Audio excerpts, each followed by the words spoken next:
અહીંયા માયકમાં બોલ્યા છે અમે તો ગામડાના શેવાડાના ઘર સુધી અમારી વાત પુગાડવાના છીએ। તો આજે બોટાદ માર્કેટિંગ યાર્ડમાં ઐતિહાસિક દિવસ રહ્યો। સવારે 10 વાગે હજારોની સંખ્યામાં ખેડૂતો આક્રોશ સાથે ઉભા રહ્યા। માર્કેટિંગ યાર્ડના સત્તાધીશો વેપારીઓ અને કમિશન એજન્ટ યાર્ડ મૂકીને ભાગી ગયા। અત્યારે 5-6 કલાક પછી માર્કેટિંગ યાર્ડના સત્તાધીશોએ નવી જાહેરાત કરી કે આજથી અચોક્કસ મુદત સુધીની હડતાલ અમે રાખીએ છીએ। માર્કેટિંગ યાર્ડમાં કોઈએ માલ લઈને આવવું નહીં। ઇતિહાસમાં દોસ્તો પહેલી વાર આવી જાહેરાત થઈ। આપણે કહ્યું હતું કે અમારી લૂંટ બંધ કરો, ખેડૂતોને લૂંટવાનું બંધ કરો। તો લૂંટવાનું બંધ કરવાનું કીધું, ખેડૂત જાગી ગયા, ખેડૂત સંગઠિત થઈ ગયા। તો ખેડૂતોની તાકાત જોઈ અને આ લૂંટારા વેપારીઓએ હડતાલ ઉપર ઉતરી ગયા। એના પરથી સાબિત કર્યું કે આજ દિવસ સુધી લૂંટતા હતા, હજુ પણ લૂંટવામાં એમને રસ છે। યાર્ડના ચૂંટાયેલા સત્તાધીશો માથે રહીને વેપારીઓ પાસે ખેડૂતોને લૂંટાવે છે।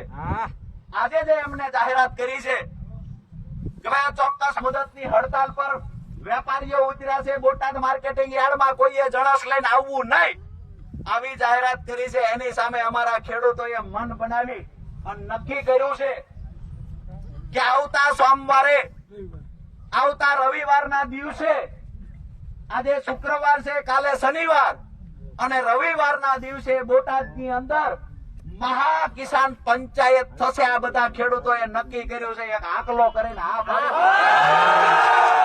બીજી વાત કે આજથી અહીંયા મેદાન છોડવાના નથી। આજથી જ અમે અહીંયા બેઠા છીએ। કિસાન મહાપંચાયત કરવી એ દિવસે સાંજે કઈક નક્કી કરશું। બાકી આ લડાઈ બોટાદ થી લઈને ગાંધીનગર સુધી પુગાડવાની છે, લડાઈ પૂરી કરવાની નથી। તો આખા ગુજરાતના ખેડૂતો રાહ જોઈને બેઠા હતા કે બોટાદ થી શું સમાચાર આવે છે। તો આજે બધા વિડીયો બની ગયા છે, બધા પોતપોતાના મોબાઈલમાં નાખી દો, બધા ગ્રુપોમાં શેર કરી દો કે બોટાદ થી સંદેશ આવ્યો છે। આખા ગુજરાતની લડાઈ બોટાદની અંદર ખેડૂતો લડી રહ્યા છે। માર્કેટિંગ યાર્ડમાં ખેડૂતોનું શોષણ બંધ કરવા માટે, ખેડૂતોના કરતા બંધ કરવા માટે થઈ લૂંટારા જે વેપારીઓ છે એને એની ઓકાતનું ભાન કરાવવા માટે મળદના દીકરા ખેડૂતો અહીંયા ભેગા થઈ ગયા છે। તો આજે જે વ્યવસ્થા હવે કરવાની હોય હવે મન બનાવી લ્યો।